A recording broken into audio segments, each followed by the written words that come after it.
This time we're taking a look at the Mucar VO8, which is an advanced bidirectional scan tool with dealer level functions. And on this video, I'm going to show you its features as well as show you the contents of the kit. As always, I'd like to remind you that I place a link in the description down below to this scanner in case you'd like to get one for yourself.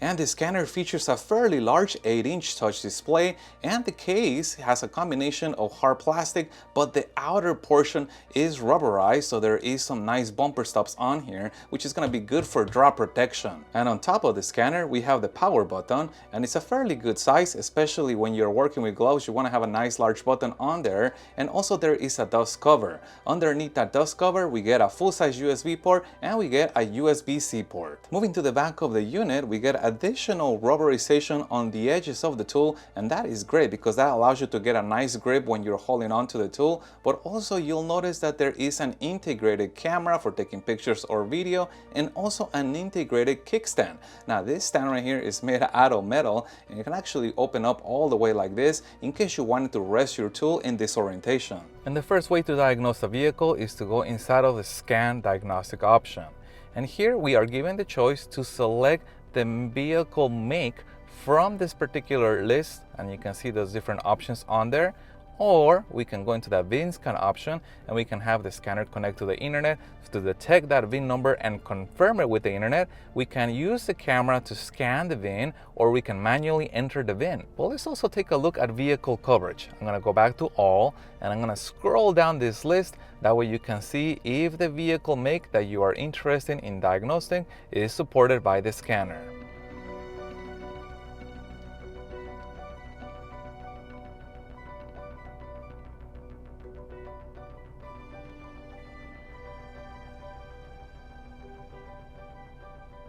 You also will notice that there is a demo function on here. Now what this simulates a vehicle being connected to the scanner. Now this can potentially be a very powerful option if you use it to practice before you connect to an actual vehicle. And I like when they include a demo function because we really get to experience the potential of a bidirectional tool and learn how to use it before we even begin to work on a real vehicle. But let's diagnose an actual vehicle. Now, as I mentioned earlier, I could find it in the list of coverage, but in this case, I want to show you that you can quickly access the vehicle's OBD2 functionality with this icon. And we are presented with the following list. We can check for the status of emissions inspection on the vehicle. We can read live data from the car, read freeze frame information, read the codes that may be stored on the vehicle, clear the codes that are on the vehicle, look at the results of the onboard monitoring test. But let's take a look at the very first one, which is the emission readiness check. And what the scanner is going to look at is the systems that are on the vehicle and confirm if they are ready for emissions inspection, or if they are not supported, or if they are not ready for emissions inspection. Let's also take a look at live data. And as you can see, this list can be quite extensive, especially on newer vehicles. I'm going to select all, and I'm going to hit OK over here. And you can see the data that is coming from the vehicle. And if you want to simplify this, you can always use this icon right here, and you have now the name of the data, and then you have the parameter on this side. But I also want to show you the responsiveness of the data. Let's take a look at something like the RPMs. Here we go, engine RPM, and you can see on there how that data stream is shown in numbers. But if I tap on that, we can graph it. Now I'm going to give it some gas over here. Now you can see that graphing function. You could also be selective about what items you want to graph or you want to pull data from. I'm going to hit OK over here, and notice what happens if I use the graph function. Now the graph function is going to combine 12 parameters in one screen, and I'm going to again give it some gas so we can see those. There they go. However, most mechanics are probably only going to look at a few parameters at the same time, and you can use the combine function to combine multiple parameters. In this case, we have 4 parameters in a single graph. Again, I'm going to give it some gas over here so you can see how that is reacting to the input. You also may have noticed that we have the record option and the save sample option. Those are two different things. The record option is going to allow the scanner to go through the different PIDs that are on the vehicle, record the data from them, basically mass data collection from the vehicle. That way you can review those results later. And the save sample option is just for sampling the data. If you don't need every single value coming from the car in every single result, first I'm going to tell the scanner what the car is doing, and now it begins to sample those data streams that we are interested on. And I'm going to wait till it gets probably to around 10 seconds. That way you can see what the results look like. I'm going to hit stop over here, and you can see on here the name of those PIDs, and over here the sampling that was done, which includes the minimum and the maximum value. So again, very different from the record function where it's collecting all the PIDs. And the last thing that I'll show you regarding data streaming is this icon right here. And notice what happens when I tap it. It will switch between metric or imperial. Going back to the main screen, I want to show you the results of the onboard monitoring test. Now inside of here, you can see the details of those tests, and you can further see the actual results if you wanted to analyze those further. The second way to diagnose a vehicle is with the Intelligent Diagnostics option. Now this option allows the scanner to connect to the internet and pull the VIN number information. That way it can correctly narrow the car that you are scanning. Now we're given several choices. We can run a full health report on the vehicle, we can select an individual system to scan, access the service functions, customize the vehicle functions, or look at vehicle information. Let's start with the health report. And what the scanner is doing is checking the different modules that are supported by the vehicle to see if any of them have any issues or any codes, any DTCs that we can pull from them. And sure enough, we can see that 31 systems were found on the vehicle, and a total of 6 issues were found. You can see those 6 DTCs, and you can see the breakdown of those issues. TPMS systems has 4 DTCs found on the history. The combination meter also has an issue shown on here as confirmed, and the power source control also has an issue in the history.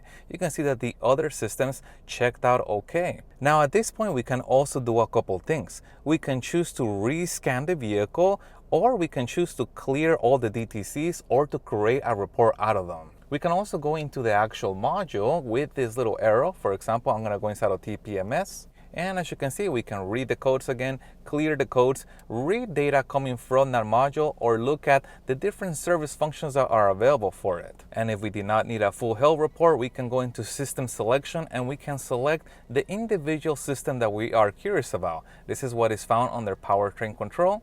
This is what is found under chassis, and under body we have the following modules, which can be quite extensive, especially the newer the vehicle is. But let's go inside one of those modules. I'm gonna go inside of the engine control module. I'm gonna go ahead OK over here. And as you can see, within the modules, again, we are able to read the codes, read data streams from that specific module. Any special functions that would be available for that module are gonna show on here, and also any kind of activation test. Remember, this is a bi-directional scanner, so we should be able to control several things on the vehicle. Again, depending if the vehicle supports it or not, we can control it from the scanner. Next up, we have service function, and this feature allows the scanner to determine what service functions are accessible on the vehicle, and within each one of them you can potentially find additional functions that we could potentially access. And the next option we have is customize setting. Here again, this is another feature where the scanner can determine what features does the vehicle support as far as customization. And within side of each one, you can see that it could potentially be more detail as far as what options could potentially be customized within each one of these categories. And the next icon is maintenance, where we have access to the different service modules that are on this system, which includes everything from ABS bleeding, airbag reset, brake reset, DPF regen, EGR, gear learning, injector coding, odometer, seats calibration, transport recording mode, TPMS, and more. And the next function is TPMS, and this is meant to be used with a dedicated TPMS wand, which I don't have, that's why you don't see it connect to it, and that allows us to access advanced TPMS functionality. Next we have module. This scanner can be upgraded with additional accessories such as the video scope, the oscilloscope, or the wireless battery tester. Now I don't have any of these attachments, but this can potentially allow you to continue to expand the capability of this system by interfacing different things to it, such as the oscilloscope module. There's also a remote assistance icon, and this is just a shortcut to TeamViewer, but also a file icon so we can access the records of all the cars that we have diagnosed with this scanner. Next up is repair info, and the first icon on repair info is going to be the OBD fault code library, which can come in handy if you happen to have a code and you don't have access to the vehicle. We can put in that DTC and then see what the DTC is for. But also I love when they give us this icon, which is the Google search icon. It will automatically search for that code on the internet, where we can potentially find more information about it. There is one more shortcut to the vehicle coverage list, and also a shortcut to the videos that we might have taken with the scanner, as well as to the user manual for the scanner itself. But what's also interesting is this learning icon, because inside of here there are some screen recordings of some special functions. For example, for the GM1, let's take a look at that radio learning process, and you can see that there is a little screenshot or screen recording that is going through the steps required to do so. So it's convenient. I would like to see more brands on here for those who are new to bidirectional scanners, but it's good that they're giving us that icon. And finally, let's take a look at the browser, because we do have access to a full Chrome browser over here. And what I want to do, I'm going to go to YouTube so we can test out the video quality and audio of this scanner. And here's what that video quality looks like and the sound quality. Now I could always drop this down and turn the volume up. Pretty good, I think. And as far as downloading those updates, notice that we have all of them selected. However, if you know you're not going to work on a particular vehicle, you can skip that update if you wanted to just be selective about what you download, or do like I do and just upgrade all. And the last icon is going to be the settings. Now, the settings have been divided into 3 different areas. Let's take a look at the second one, and I want to show you this one right here, which is the screenshots. Notice that there is a bubble that came up, and we can place the bubble anywhere we want. If we tap that icon, we can take a screenshot, and we can go inside of here to see any screenshots that we might have taken. We also get a screen recorder icon, and again you have this bubble that you can place anywhere. Tapping that icon will start a screen recording. And the last section is going to allow us to adjust the brightness, but also enable a customer service icon, which again is a pop-up that you can place anywhere on the screen in case you wanted to get some technical support. And here's also where we can set up the Wi-Fi, the languages that are available for this tablet, and there's quite a bit of languages in here to choose from. Screen off time, with basically a timeout for the screen, and whether we want to use the metric unit of measure by default or not. And the last thing that I'll show you is the drop-down menu, which you saw me use earlier to adjust the volume and also adjust the brightness as needed. We also get shortcuts to the Wi-Fi, shortcuts to the Bluetooth, shortcut to the screen recorder, the screenshot icon, orientation icon, access to the camera to record video or pictures, and quick shortcut to tech support. But now let's take a look at the rest of the accessories that come with the VO8, and we actually get quite a bit of accessories. Let's start on this side. And we get a total of 10 adapters that allow us to connect to vehicles that do not use the standard OBD2 port. Notice how different that connector is, and that is because that is for a BMW, and the larger one right here is for Benz. Notice again the difference of that connector. Now these adapters again are going to be only used with those specialty vehicles that are using some other port. Normally older vehicles I see using a non-OBD2 port, and let me show you the rest of these things so you can get an idea what this looks like, and in case you wanted to match those to the port that you may have in your vehicle. So that's 7 adapters on this side. There's 3 more adapters that will make up a total of 10. Here's what that looks like. Here is one more, and here's what that looks like. And here is one more, and that is what it looks like. But you also may be wondering how the adapters actually work. How do they interface to the wireless VCI?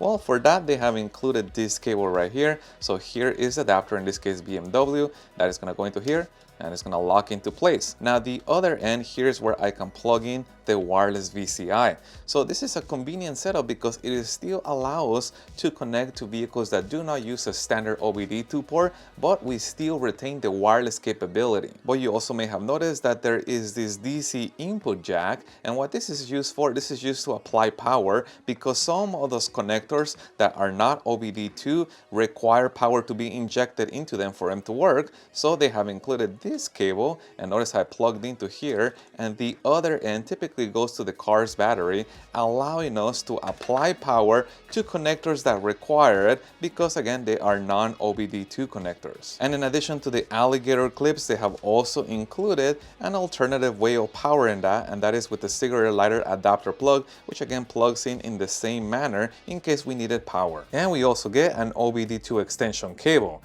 Now you may be wondering, why do we need an extension cable? Well, some vehicles do have the OBD2 port somewhere really tucked in, almost hidden underneath the dash, and with this extension cable now we can get to those hard to reach areas and also be able to see what the dongle is doing, because there is an LED indicator in the front, so we can check the status of it and whether it's communicating with the vehicle or not. And lastly, we get the power adapter to recharge the scanner with 3 replaceable faceplates to use in different parts of the world, and a USB-C type cable. So overall, a pretty impressive system, a lot of capability, a lot of accessories included, and I think you'll find that you'll save money over time versus going to the dealer for any one of those service functions. So I think this is really a good investment for anybody who's serious about working on their vehicles. So remember, I put a link in the description down below to this unit in case you'd like to get one for yourself. And if you guys have any other questions regarding this, please put that in the comments down below. And if you found any part of this video helpful, make sure you hit the like button to support the channel, and stay tuned as I have a lot more scanner reviews coming up. Thank you guys for watching, and as always, I'll see you on the next one.